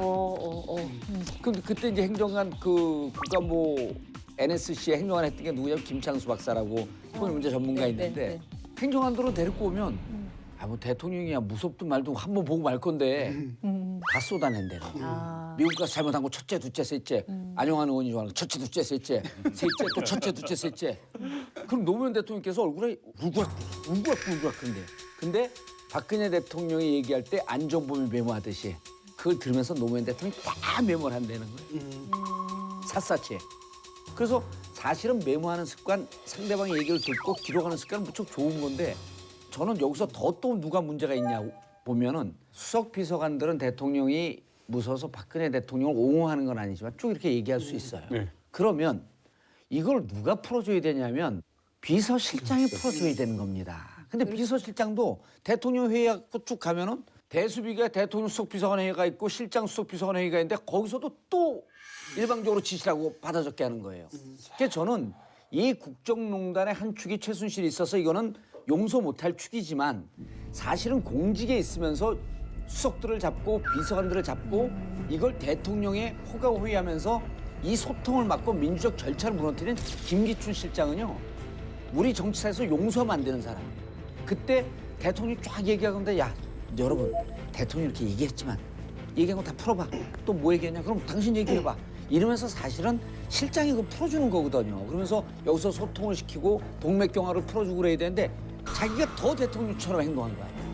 그래서 난 이 기록한 사람들은 또 역사에 또 영웅이 됐잖아요, 이분들이. 저도 이거 외부자들 때문에 스트레스 엄청 받아요. 공부를 해야 돼. 그 기자들한테는 미리 제가 얘기를 해요. 야, 네 얘기 지금 녹음한다? 괜찮아? 녹음해도? 그럼 녹음하세요. 그래갖고 해갖고 이제 그걸 녹음 딱 나오면 또 스크립트 전문 그가에게 얼른 보내. 빨리 풀으라고. 쫙 봐. 그럼 이제 또 그 전문가한테 또 보내. 여기서 잘못된 거 있으면 지적하라고. 그걸 보고 오는 겁니다, 제가. 수석 얘기하다가 또 이렇게. 그러니까 결국은 자기 자랑이에요. 이런 리더십이 김 교수님. 자유민주주의 체제에 어울리지 않거든요. 이게 바로 뭐냐면 사회유기체설이라 그래요. 그러니까 사회 전체를 뭐로 보냐면 하나의 생명체로 보는 거야. 네. 그래서 두뇌가 있어. 그다음 몸이 있는 건데 북한에서 그렇게 하거든요. 그럼요. 수령이 두뇌고 인민들은 그렇죠. 수족이에요. 예. 이분들로 인민은 생각하지만 정치 판단하지만 생명체죠, 니들 하기만 해. 이러다 보니까 다 받아적기만 하는데 안타까운 게 안종범 씨 같은 경우 꽤 괜찮은 경제학자잖아요. 그럼요. 전문가인데 예, 평 좋죠. 근데 이분이 그 전문 지식을 가지고 했던 일이 기업 찾아가면서 삥 뜯은 걸 한 거라는 거예요. 아, 그 얘기를 본인 입으로 했어요. 이게 뭐냐라는 아니, 거죠. 원래 미국에서 박사까지 하고 그 유명한 위스콘신 대학교 출신이죠. 현재 국내에서는 유승민, 최경환, 안종범, 강석훈 굉장히 친하게 지냈대요. 다른 유학생 그룹과 틀리게. 그러면서 이제 유승민 의원이 과거 위스콘신 때 공부했던 사람들을 이제 추천을 한 거죠. 그때 이제 정치권에 들어와서 이제 자문 역할을 하면서 뛰어든 게 최경환, 강석훈, 안종범입니다. 이 세 분이 그래서 이제 들어온 거예요. 네. 들어왔다가 안종범 전 수석 같은 경우는 비례를 비례의원을 그때 비례하다가 바로 비례를 수석을 근데 보통 비례대표들이 2년 하고 청와대 수석까지 하면은 꺼립니다. 비례대표가 더 훨씬 낫죠. 그리고 이제 굳이 한다면 말년에 들어갑니다. 말년에 자기 임기 한 3년 이상 채우고 이제 그럼 청와대 가서 나머지를 하기 위해서. 그런데 안종범 수석 같은 경우는 국회 2년 하다가 청와대에서 들어오니까 들어갔어요. 바로 던지고 갔죠. 네, 던지고 들어갔어요. 사실 쉽지 않은 결정입니다. 자, 근데 공개된 자료만 봐도 이 꼼꼼하게 챙기는 거는 안종범과 정호성만한 사람이 없겠다 싶기도 합니다. 근데 박 대통령과 이들의 인연이 어떻게 시작이 된 겁니까? 정우성 같은 경우는 첫 정치를 할 때 첫 번째 인연을 맺은 거예요. 근데 그 단추를 깨진 사람은 누구냐? 정윤회였어요. 그래서 한동안은 그 정우성 씨가 정윤회의 조카다 뭐 이런 소문까지 같은 있었던, 정신이니까. 네, 그런 정도였어요. 근데 이제 정윤회 실장이라고 하는 분이 이제 뽑은 사람들은 그 비서들은 특징이 뭐냐면 인목 없고 달관한 듯이 그 대표적인 게 이제 이재만 씨예요. 그는 뭐 언제나 그런 스타일이에요. 이 말 전혀 없고. 그런데 그 가운데서도 좀 튀었던 사람이 정호성이에요. 왜냐하면은 자기가 이제 연설문을 이제 쓰고 그러니까 자기 의견을 안 낼 수가 없잖아요. 그리고 박근혜 대통령이 대표 시절에 유승민 의원이 쓴 연설문보다 정호성 비서가 쓴 게 내 뜻에 맞아요. 그러니까 이런 얘기를 또 기자들이 이제 전해주잖아요. 그러니까 어느 날 또 정호성 씨가 이 기자들을 만나서 대표가 나를 너무 신뢰를 해서 내가 참 힘들고 책임이 막중하다 이러면서 반자랑에다가 약간 겸손 모드로 얘기를 했던. 근데 그런 것도 사실은 그 비서들은 얘기하지 않았어요. 그러면 그 시기로 보자면 지금 네. 나이랑 계산하면 네. 연륜이나 경험이 없었을 때 아닌가? 그렇죠. 그러니까 저는 이제 정호성 씨 원고나 이런 게 저는 사실 마음에 안 들었어요. 28? 예.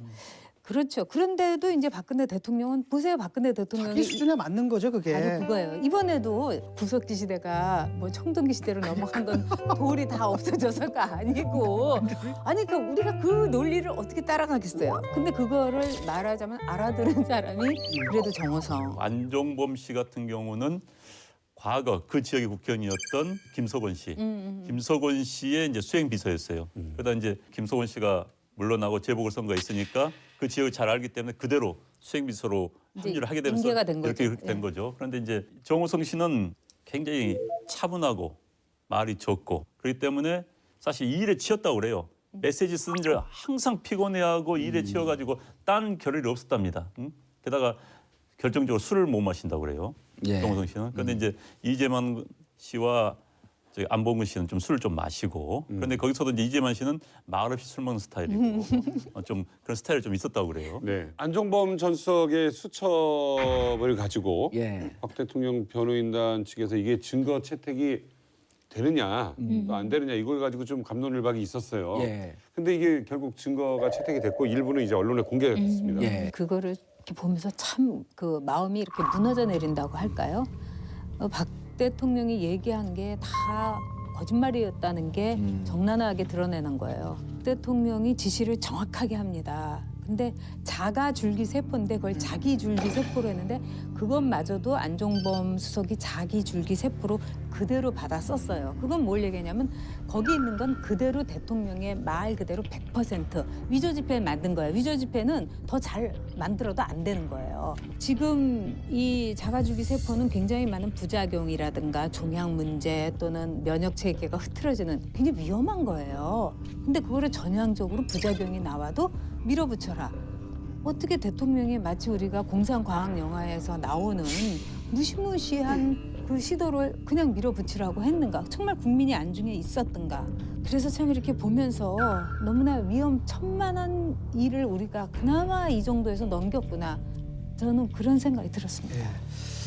저는 이제 가슴 아팠던 게 뭐였냐면 네. 여기에 기록돼 있는 내용 자체도 가슴이 아파요. 예를 들어가지고 성주에서 외부 세력의 수행으로 감금당했다 이렇게 몰아가잖아요.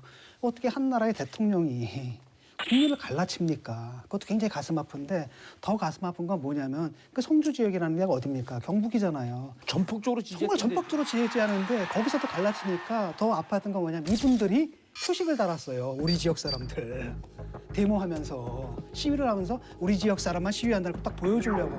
외부 세력. 그러니까 너무나 안타까운 게 왜냐하면 어떤 세력이든 간에 자기 지역에서 시위를 하게 되면 다른 지역과 연대를 하려고 하잖아요.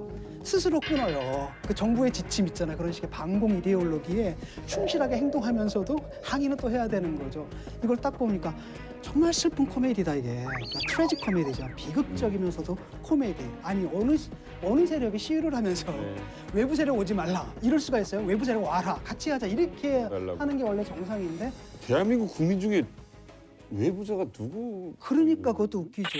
예를 들어가지고 나도 그분들의 그 사드 반대 투쟁을 지원을 했거든요. 그럼 내가 열성 있으면 가서 지원할 수 있는 거잖아요. 근데 이게 왜 문제가 되냐는 거죠. 알겠습니다. 저는 이제 여기서 이제 뉴슬리 그 평창 뉴슬리. 동계올림픽 다른 문제에 틀려서 저는 이 문제를 왜 이제 심각하게 보냐면은 평창 동계올림픽에 개폐식장을 만드는데 처음에 이제 입찰을 했어요. 980억을 했는데 뉴슬리라는 업체가 외부 업체가 들어와요. 1,200억이면 하겠다. 그러니까 입찰이 안 된 겁니다.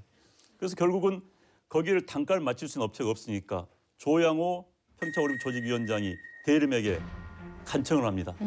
당신이 좀 해달라. 손해보는 법 자꾸 기부하는 법 자꾸 해달라. 그래서 대림이 울며 겨자 먹기로 맡아요. 뉴슬리가 어떤 업체냐. 더블루케이. 더 블루케이의 한국 사업본을 가진 회사예요. 그러니까 이제 여기서부터 최순실이가 대통령에게 이야기하기 시작한 겁니다. 저 업체가 공사를 해야 된다. 네. 그러니까 그때부터 이제 장관이 나서가지고 조양호 위원장을 갑자기 부르더란 거 아니에요. 그래서 조양호 위원장이 검찰에서 했다고 그럽니다. 왜 뉴슬리를 뺐느냐? 왜 입찰 안 줬느냐? 자기가 굉장히 벙 떴다는 거예요. 지금 싸게. 그러니까 다시 부분 공사를 입찰했어요.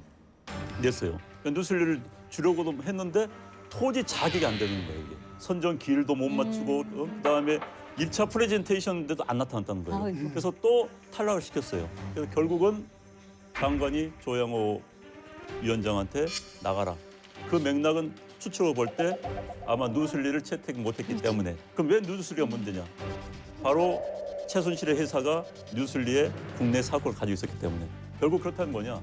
해외 업체, 자격이 안 된 해외 업체에게 돈을 몰아주기 위해서. 그 이유는 최순실이 돈을 벌게 해줬어. 그래서 결국은 평창 동계올림픽 조직위원장까지 날리는. 난 이 문제 이게 상당히 굉장히 가슴이 아프고 좀 화가 나는 그런. 지분실 하자고 이야기였어요. 했는데 오히려 뉴슬리가 나가버렸다라고 얘기가 나왔으니.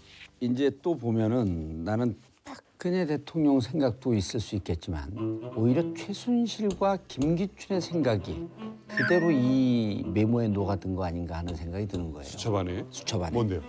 우리가 김기춘 실장을 잘 알지만 그 공안 통치의 달인 아닙니까? 그리고 간첩 조작의 달인. 그리고 부산 초원복집에서 우리가 남이 가면서 국민을 적과 동지로 이렇게 모으는. 근데 재작년이죠. 처음 국정교과서 할 때 명분은 다양했어요. 그리고 찬반이 충분히 있을 수 있죠. 그리고 충분히 논의해야 돼요. 검정으로 할 건지 자유발행으로 할 건지 이런 걸 논의하는 게 민주주의죠. 근데 이때 메모지를 보면 교육부를 공격수로 표시하고 교육부가 공격이에요. 그다음에 수비수가 야당 학계 전교조 시민단체. 이거는요 국민을 전투적 개념으로 전투 병력으로 보는 겁니다. 완전 전투 개념이에요. 공격, 대응을 예상하고 재공격하고 이거를 적의 개념인 거예요 국민이. 그다음에 2016년에 국회에서 합의한 세월호 특조위가 활동하기 시작할 때거든요. 그럼 막 갈 때예요. 그럼 자료를 줘야 될 거 아닙니까? 이미 2014년에 우리가 몇 번 얘기를 했지만은 김기춘 비서실장은 대통령 기록물로 해갖고 30년 동안 이 기록물을 못 보게 하려고 은폐하려고 하고 있는데 2016년 2월 26일 보면 세월호 BH 자료 요구, 자료 제출 불가. 이 지침이 다 있었던 겁니다. 그래갖고 특조위에서 왜 자료 안 내놓냐 그러니까 이게 무슨 비밀 자료, 내놓을 자료 다 내놓았다 이러면서 그때는 완전 이걸 요구하는 사람들 마치 무슨 대통령을 흔들기 위해서 찌라시에 근거해서 이렇게 하는데 지금 보면은 안종범 스스로 선언을 했잖아요. 왔다리 갔다리 하다가 나는 이 증거를 법원에서 받아들이고 나니까 그다음에 이제 자기가 이제 진실만을 얘기하겠다. 이게 다 맞는 증거다. 말씀을 기록한 거야. 여기에 세월호 특조위에 자료 제출하지 마라. 네. 저는 이거 하나만요. 이것만 봐도 사실은 대통령은 탄핵 사유다. 왜냐하면 생명권 보호 의무의 위반, 헌법 전문가 헌법 제10조. 그래서 이 자료만 봐도 대통령으로서 자격 없다. 236개의 녹취 파일의 주인공인 정호성 전 비서관은 박 대통령 옹호를 하는 것 같기도 하고 어떨 때는 나는 진실을 다 얘기하겠다라는 분위기를 보이기도 합니다. 보면은 이제 정호성 씨하고 그다음에 안종범 씨가 좀 달라요. 사실 정호성 씨는 팩트, 사실은 다 인정했어요. 다 인정했어요. 다만 해석이 다른 거야. 그러면서 그 해석을 뭐라 그러냐면 이게 배신이 아니라. 그러니까 대통령을 옹호하는데 옹호는 사실은 그냥 최순실하고 이렇게 된 게 뭐 국정농단이 아니라 그냥 너무 친하니까 이런 거 아니에요? 나는 그렇게 생각했어요. 이런 식으로 해가지고 대통령을 그런 식으로 옹호하니까 아직 의리가 남아있어요. 그러니까 뭐라 그랬냐면 그 감옥에서 메모 발견됐잖아요. 거기 대통령도 인정할 건 인정해야 된다. 정호성 씨 메모. 그렇죠. 사실은 인정하되 그 사실관계에 대해서 해석만 다른 거예요. 그 대통령한테 유리한 쪽으로 해석만 해주는 거죠. 반면에 이제 안종범 씨 같은 경우에 의리보다 중요한 게 바로 뭐냐면 역사 앞에 진실이라는 거죠. 그러니까 이제 의리 코드는 깨진 거예요. 이분은 사실만이 아니라 아주 전형적으로 다 해석을 갖다가 통해서 자기 자신을 변명하거나 대통령을 변명해 주는 것보다도 국민들 앞에서 자기 의무, 마지막 공직자로서 의무를 지키겠다. 그런 게 있죠. 근데 이제 특검에서 보는 구속된 유형들을 한 4가지 유형으로 이렇게 분리를 해요. 첫 번째는 이제 최순실 씨처럼 그냥 끝까지 좀 버팅기는 스타일. 그다음에 이제 두 번째 스타일은 장시호를 뽑는데 진심으로 이게 잘못됐구나 해서 협조해야 되겠다. 그리고 이제 그건 본인 사정도 있죠. 애들 문제. 세 번째는 이제 안종범 씨 같은 경우인데 다 알려야 되겠다. 근데 이제 여긴 개인적으로 너무 힘들어한다는 거예요. 정호성하고 안종범은 같은 시기 들어왔잖아요. 특검 내에서 안종범도 평이 좋습니다. 정호성도 좋고 장시호도 좋은데 정호성에 대해서 아주 독특한 평가를 내려요. 저게 힘들어서 버틴 거냐 아니면 확신범이기 때문에 버틴 거냐. 정호성 씨 같은 경우는 후자인 거죠. 나는 내가 한 거 다 인정합니다. 그리고 대통령이 최순실 씨를 워낙 귀중하게 보고 최순실 씨가 내가 하는 일과 동등한 거라고 했기 때문에 자기는 둘 사이의 관계에서 연락을 철저하게 하는 게 내 임무라고 봤다. 이걸 다 인정한 거예요. 녹음한 거 인정하고 얘기한 거 인정하고 처음에 이제 좀 버티다가 최근에 좀 흔들린 거예요. 이거 나 죽이려고 그러는 거 아니야? 왜냐하면 변호사가 바뀌었습니다. 63년생 차기환 씨로 바뀌었는데 이분이 약간 서석구 변호사과입니다. 그러니까 그 의뢰인의 얘기를 들어줘야 되거든요. 완전 TK의 완전 의뢰인의 얘기를 들어서 이 의뢰인이 무슨 얘기를 하는 건지 그래서 선거 전략, 조사 전략, 수사 전략도 세워주고 하면서 소통을 해야 되는데 차기환 씨는 거의 정호성 씨에게 이렇게 답변하라라고 하는 쪽으로 프레임과 게임 룰을 끌고 가는 거예요. 그러면 차기환 씨는 정호성 씨가 바꿨을까요? 그게 아닌 거예요. 이 뒤에는 박근혜 대통령의 끈이 끊어지지 않은 상태에서 민정수석 조대환 씨 등등등등 이런 안에 있는 사람들의 말을 일정 정도 조율하려고 하는 법률 서포트 팀들이 내 변호사까지 바꿨구나 하는 거에서 심각하게 흔들린 거예요. 그래서 정호성 씨는 지금은 팩트를 그 무미건조하게 얘기하지만 조금 지나면은 자기의 입장까지 얘기할 그 시점에 와 있다. 또 하나는 이제 언제 제일 무너지냐면 명절 때 무너져요. 감옥에 있는 사람들. 명절 때는 교도관이 정막 강산 같습니다. 그리고 같은 감옥을 살아도 하루가 일주일 10일을 사는 것 같아요. 군대만 있어도 그런데요. 예, 군대 명절은 특히 슬프잖아요. 너무 외롭죠. 감옥의 명절은 지옥과도 같아요. 이때 저는 무척 흔들리고 요게 끝나는 31일 이때부터 이 특검은 새로운 전기를 맞이할 것이다. 그런데 어찌됐든 이 정호성 씨는 굉장히 인간적인 고민을 할 겁니다. 자기는 사실 업무에 충실하기 위해서 했는데 그게 원치 않게 그게 압수가 돼버린 겁니다. 그때 아마 본인은 이 사건 자체가 자기 때문에 그렇죠. 뭐 노출되고 커졌다는 게 굉장히 미안함을 가졌을 거예요 아마. 저번에. 휴대전화 없애지 않은 게 좀 의아. 그게 이제 갑자기 압수수색을 하니까. 아니 이거 갑자기 부인한테 시작했을 줬는데 부인이 부인한테 이거 없애라고 줬는데 렌즈에 돌리라 이 아까운 걸 왜 버려? 이러면서 갖고 있다 걸렸다는 얘기도 있고. 근데 그런데 여기서 세 사람이 있잖아요. 네. 하나는 이제 정호성하고 안종범하고 그다음 또 한 사람이 있는데 비교를 하고 싶어요. 김기춘이에요. 특히 안종범하고 김기춘은 극단이죠. 그 중간에 있는 게 정호성입니다. 왜냐 안종범은 그랬잖아요. 보편적 도덕이 더 중요한 거예요. 개인적인 이 의리보다도. 근데 김기춘 같은 경우에는 의리거든요. 그러니까 이게 바라면 이 사람은 도덕이 있는 게 아니라 미학이 있는 거예요. 무사의 미학, 사무라이의 미학, 주군을 위해서 난 모든 걸 내가 안고 가겠다. 이게 이제 식민지 시대를 통해 가지고 이게 사실 친일 잔재예요. 이게 남아 있고 황당한 건 뭐냐면 새누리당에서 이 얘기를 해요. 뭐라 그러냐면 아니 도대체 이 정권에는 장세동 같은 사람이 왜 없냐. 의료. 그게 바로 이제 그 미학인 거죠. 그래서 아주 극단적인. 그래서 김기춘 씨까지는 끝내 호위무사의 미학을 지킬 겁니다. 왜? 도덕이 무너졌을 때 자기를 지탱해 줄 수 있는 것만 낭만이거든요. 무사의 낭만. 진 교수가 이제 재밌는 비유를 들어주셨는데 개념도 중요하지만 저는 시간도 중요하다고 생각해요. 김기춘 전 실장의 경우는 박정희 대통령, 박근혜 대통령까지 50년이 넘는 세월이 있었어요. 그 인연이.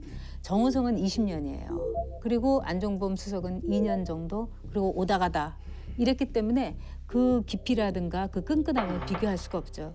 근데 이제 정호성 같은 경우는 박근혜 대통령에 대해서 연민도 있고 그다음에 가장 중요한 거는 박근혜 대통령을 전 파악을 하고 있는 그 비서관 중에서 유일한 사람이라고 생각을 해요. 그래서 갈등을 많이 했을 거예요. 우리가 최순실에 대해서 그냥 알고 지내는 친구라면 누가 국정농단이라고 얘기를 합니까? 자격증 없는 돌팔이 의사한테 수술을 맡긴 거하고 똑같은 거 아니겠어요? 그런 점에서 정호성은 이런 말을 했잖아요. 어둠 속에 있어야 될 사람들, 드러내서는 안 될 사람들이 드러나면서 이제 문제가 시작됐다. 알고 있었던 거예요. 근데 이게 재밌는 게요. 안종범은 직권남용이죠. 직권남용은요 5년 이하의 징역이에요. 그다음 10년 이하의 자격정지. 직권남용은 그렇게 구속 안 됩니다. 근데 워낙 국가적 사안이니까 구속됐는데 이걸 보던 특검들이 재밌는 현상을 발견한 거예요. 어때요? 안종범, 정호성, 김종 이상하게 돈이 하나도 안 나오는 거예요. 축제한 건 없는. 아니 불법 부정한 돈이 왔다 갔다 하면 이거는 못 빠져나가는 거거든요. 그러니까 본인들이 설득할 때도 당신들은 부정한 돈이 오간 흔적이 없지 않냐. 이게 설득의 주요한 키가 된 거예요. 네. 생각 외로 이렇게 국가 국정농단이기 때문에 정거장이고 종착점은 정치순실 아니냐. 그리고 종착점은 김기춘과 박근혜 아니냐라고 하는 부분에 생각을 해보니까 정신 차려보니까 내가 그렇게 큰 죄가 아니었는데 여기서 뭐 불법 부정 축제한 것도 없는데 이런 부분이 정신을 차리고 보니까 내가 사실대로 얘기해서 죄 지은 건 죄 지은 거대로 움직이고 아까 얘기했던 정호성의 관전 포인트는 차기현 변호사란 말이에요. 이제 우리가 이런 게이트 가면은 거액의 돈이 나타납니다. 돈이 있죠. 지금 부산에서 사실 돈을 오고 간다면 부산 LCT 사건이 훨씬 커요. 근데 여기 LCT가 있어요 문제 문건에. 네, 그런데 이 사건은 돈이 지금 오가지 않고 최순실 일거와 관련된 거 그리고 상당수가 미수에 그친 거예요. 그런데 그런 미수에 그쳤기 때문에 다행이고 또 하나 재미있는 게 제가 그런 이야기를 많이 합니다만 최순실이가 문화 쪽, 체육 쪽에 잘 관심이 있어가지고 그쪽을 중심으로 건드리지 않고 부동산 이런 데 관심 많아지고 했더라면은 국토부에 압력을 넣기 시작했고 대한민국의 많은 그린벨트가 풀리기 시작했을 거고 그다음 나라가 하남시 발달이 경우는 났겠죠. 나왔잖아요. 그런데 이제 그것도 지금 하남시 이런 것도 아주 작은 거예요 지금. 그러니까 워낙 사건이- 액수가 커서 그렇지 그리고- 그것도 그러니까 근데 이제 네. 자, 근데 이번에도 우리 봉도사님의 예언이 적중했습니다. 완전 소름. 두고 보십시오. 이거 황교안으로 바뀝니다. 그래서 나는 이 판을 흔들 가장 충격적인 인물은 황교안 총리가 될 것이다. 반기문 후보의 지지율이 20% 이하로 떨어지고 반면에 황교안 총리가 순위에 오르고 좀 지지율이 상승할 거다라고 했는데 돗자리를 깔아드려야 됩니까 지금? 아주 독특한 현상을 찾은 거예요. 뭐냐면 반기문 유엔 사무총장이 들어와서 한 4, 5일쯤 지나니까 이게 뭐지? 빠지는 조짐이 보이는데 흘러가는 데가 딱 보이는 거야. 황교안 쪽으로 가는 거야. 그래서 둘이 전통적인 보수층이 한 박스를 형성해서 둘이 묶음으로 가서 풍선 효과가 발생이 됐더라고. 그래서 반기문을 누르면 황교안으로 올라가고 황교안이 안 올라가고 지쳐 있으면 반기문이 조금 더 움직이려고 하고 그런 현상을 보고 추정을 했는데 네. 적중을 한 거죠. 그 뒷걸음치다가 소를 잡은 격이죠. 근데 황교안 총리 지금 행보를 보면 예. 뭐 군부대 시절을 한다든가 시장을 간다든가 이게 대권 후보로서 사실상 움직이는 대권 게 아니냐? 후보로 움직이고 있죠. 네. 2, 3개월짜리 권한대행이 하는 게 아니야. 방금 취임해가지고 4, 5년 끌고 갈 사람처럼 이렇게 얘기를 한단 말이죠. 그다음에 지금 행보하는 것도 군부대 간다든지 여기저기 돌아다니는 것도 전형적인 대선 후보들이 하는 그런 행보들을 하고 있고 이쪽 바른정당 쪽으로 생각했던 반기문이 약화되니까 여기 있는 사람들이 이제 황교안 쪽으로 확 가버리는 거죠. 네. 그런데 재밌는 게요.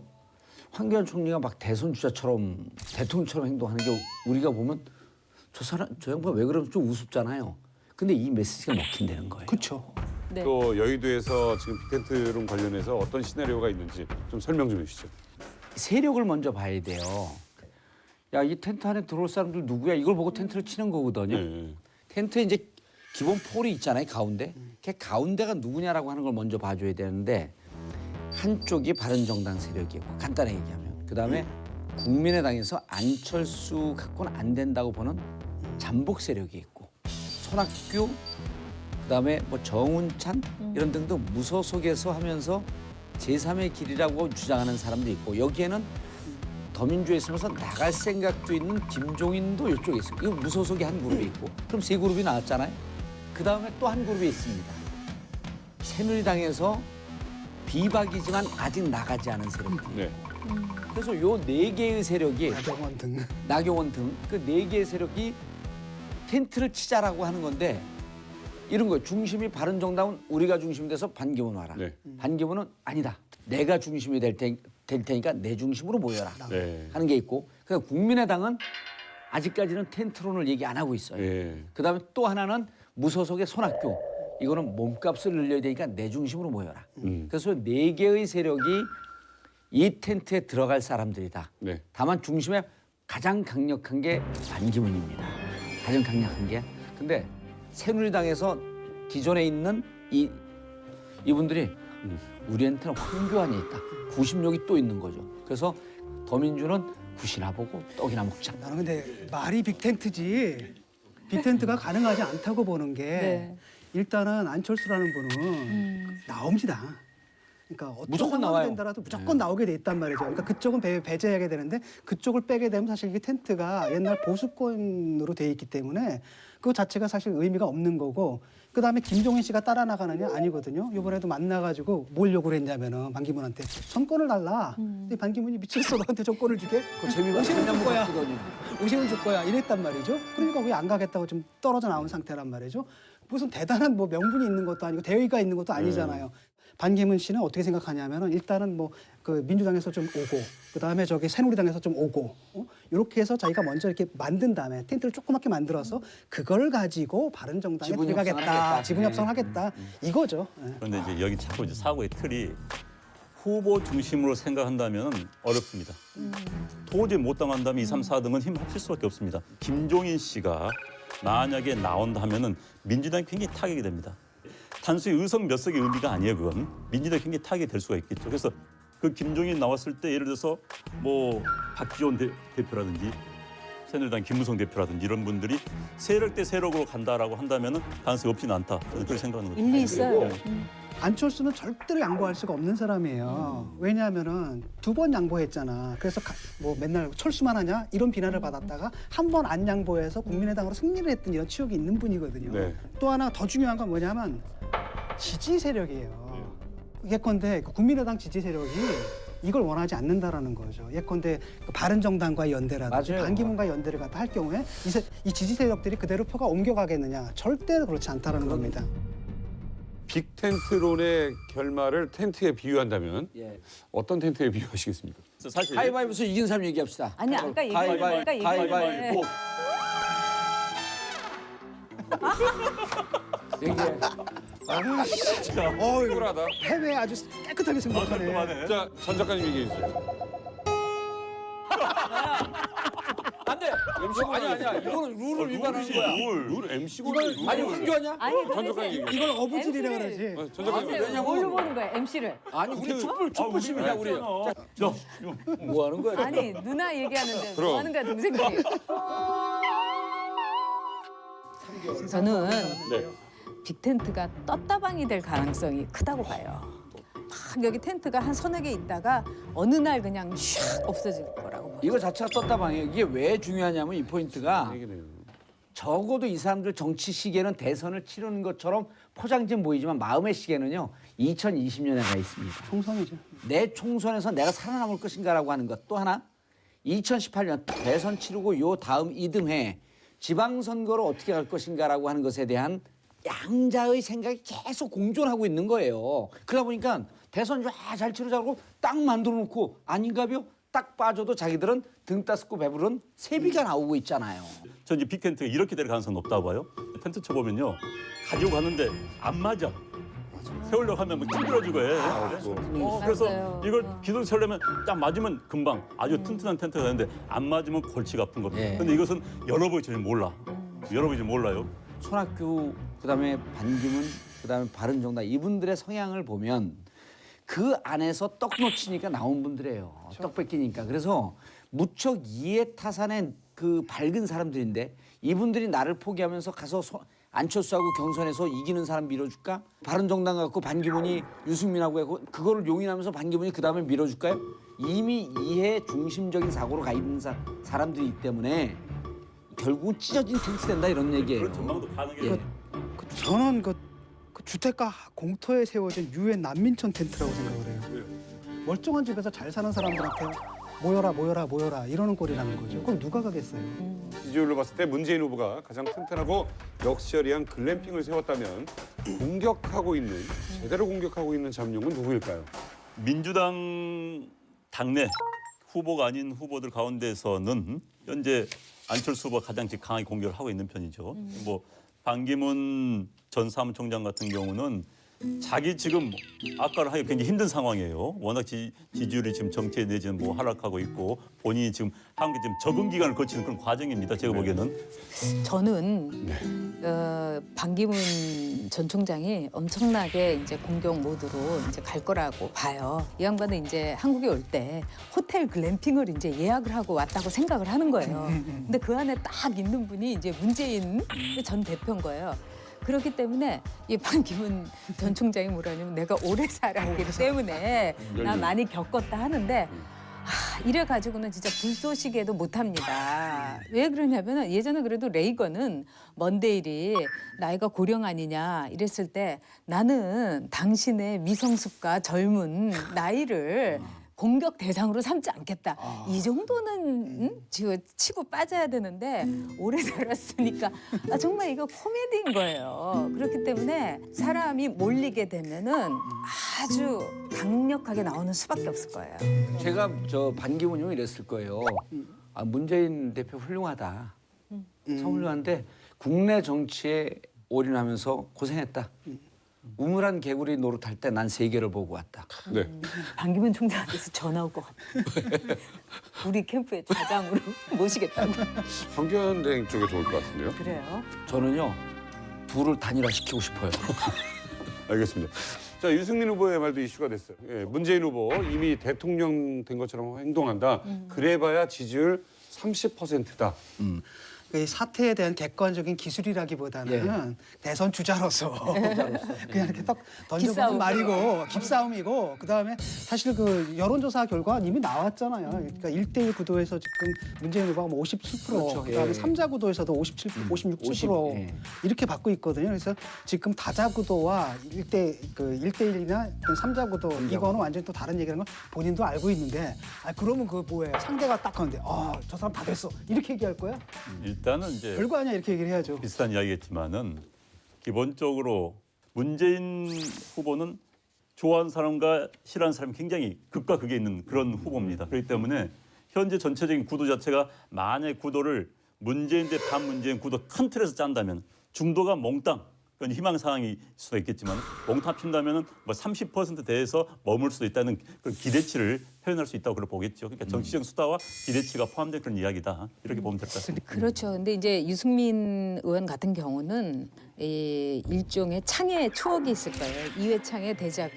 네. 그 거꾸로질 수 있다. 그렇죠. 왜 그러냐면은 자기의 그 친구의 아버님이었고 그리고 때로는 아버님으로 불렀고 그렇기 때문에 이회창이라는 한 정치인이 아주 그 압도적인 지지를 받았던 대선 후보가 어떻게 내려가는가를 눈으로 봤기 때문에 뭐 지금 아무리 단거리 대선이지만 얼마든지 여지가 있어. 그때 상황하고 너무 다르잖아요. 근데 다르죠. 지금 그때는 또 단일화가 됐는데 요번에는 단일화가 안 된다니까요. 왜냐하면 반기문하고 황교안은 근데 그러니까 그 이제 문제 저는 단일화 될지 안 될지는 두고 봐야 돼요. 그러니까 그건 두고 봐야 됩니다. 네.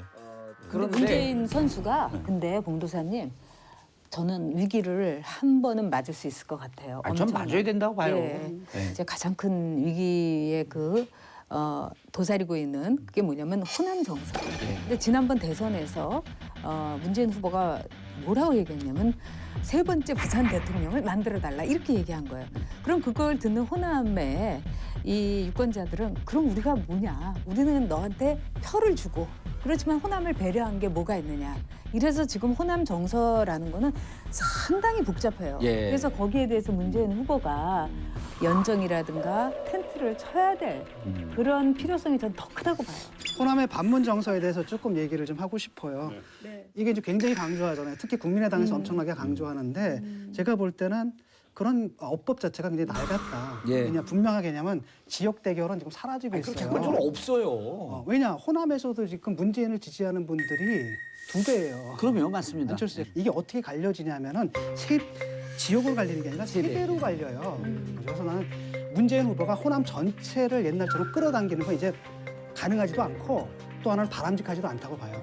자, 근데 이게 민주당이 경선룰을 발표를 했습니다. 국민 경선 형태로 진행하게 되면서 실제 문재인 후보는 가장 안전하게 대선 유력 후보로 안착을 했습니다. 잠룡들이 모닥불에서 공격을 하거나 말거나 지금 공약들을 내보내고 있어요. 지금 일자리 131만 개 창출, 그러니까 공공부문에서 일자리를 81만 개를 만들고 그다음 노동시간 단축, 그러니까 일자리 나누기죠. 그걸 통해 가지고 50만 개 창출하겠다 이런 공약이 있었고 두 번째는 재밌는 건데 담배값 인하. 아니 그 담배값 올린 명분이 뭐였냐면 사람들이 담배를 이제 안 피게 만들려고 했는데 보니까 이거 9%인가 늘었더라고요. 담배값을 올렸는데 금연 효과는 없었다. 그럼 괜히 세금만 더 내게 된 거니까 내리자. 그다음에 군복무 이거는 이제 뭐랄까 공약이라기보다는 이제 비전이었다 이렇게 해명을 했죠. 그다음에 누구나 다 하는 공약 있죠. 4대 개벌 개혁하겠다. 이건 거의 모든 심지어는 이제 새누리당에서까지도 내놓는 얘기니까. 그런데 이 공약을 보면서 저는 그 이명박 당시 후보가 가장 전략을 잘 세운 게 사람들 내 구장으로 끌고 들어와서 내 그라운드로 끌고 들어와서 싸움을 벌인 거예요. 지금 군복무 1년 있잖아요. 그거 논란이 되잖아요. 그렇죠. 애들 갖고 있는 부모는요. 겉으로는 티내지 않지만 다 찬성합니다. 논란이 될 걸 알고 가져왔다는 거예요. 근데 다 좋아요. 그리고 이거는 굉장히 논란의 여지가 있는 매우 그 뜨거운 이슈인 건 사실이죠. 근데 문재인 후보의 가장 큰 문제점은 자신이 말한 거에 대해서 늘 자신감 없고 말하자면 뒤끝이 너무 희미한 거예요. 용두사미가 많아요. 조금 네. 나는 거기에 대해서 좀 비판적인 게 네. 우리 비전을 네. 제시하는 건 좋은데 네. 이 비전을 실현 공약은 뭐냐? 이 비전을 실현하기 위해서 지금 우리가 그렇죠. 당장 할 수 있는 게 뭔가를 내놔야 된다는 거죠. 근데 지금 딱 보면 약간 그 봉도사가 말한 약간 정치 플레이잖아. 싹 해놓고 싹 빼도 사람들은 어차피 여기서 놀 거다. 근데 그건 저는 바람직하지 못하다고 그러니까 봐요. 바람직하지 못한 거예요. 약간 파퓰리즘적 수법을 쓴 거지. 네, 이게 모닥불 앞에 계신 분들이 현재 대선 판도를 어떻게 보고 있을지 궁금합니다. 이쪽 분들과 한라인 연결을 한번 해봐야 되는데 우리 빨간 전화기에 악몽이 있는 안 원장님, 네. 전화 연습은 많이 하셨습니까? 집에서 그날 밤 들어가서 열심히 연습했습니다. 여보세요? 여보세요? 심정숙 기자님. 잘못 거신. 야, 너 왜 그러냐? 전화해달라고요, 전화. 야, 심정숙 찾기 힘들다 진짜. 자.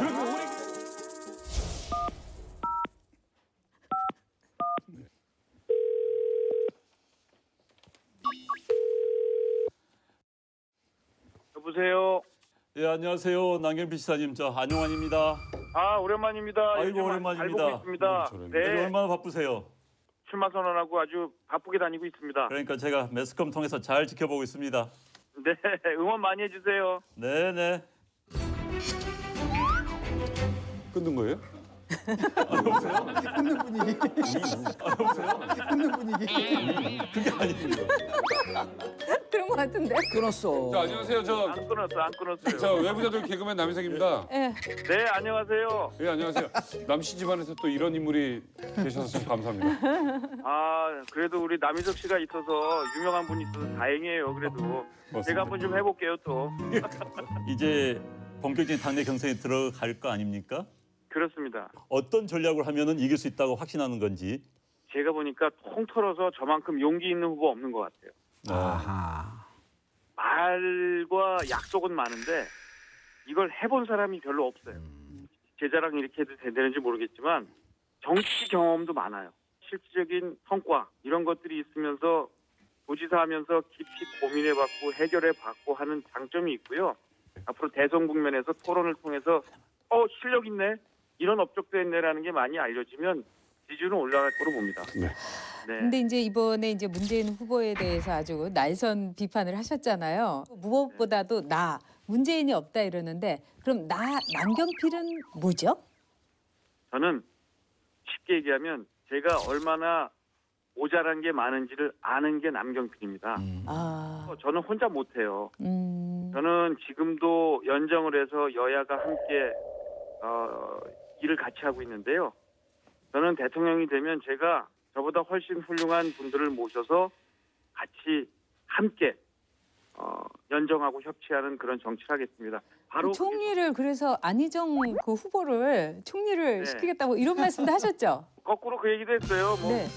그러면 안희정 후보가 대통령이 돼서 만약에 총리하겠냐고 그러면 네. 어떡할 거냐 해서 그것도 하겠다고 그랬습니다.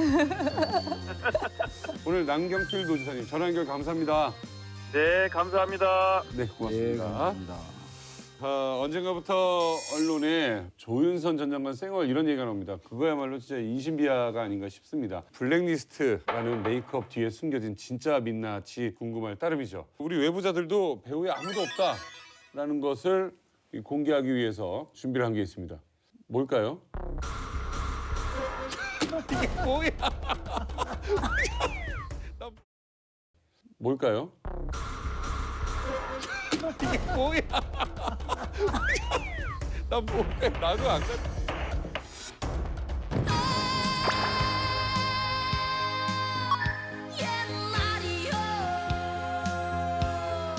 정봉주 봉도사님?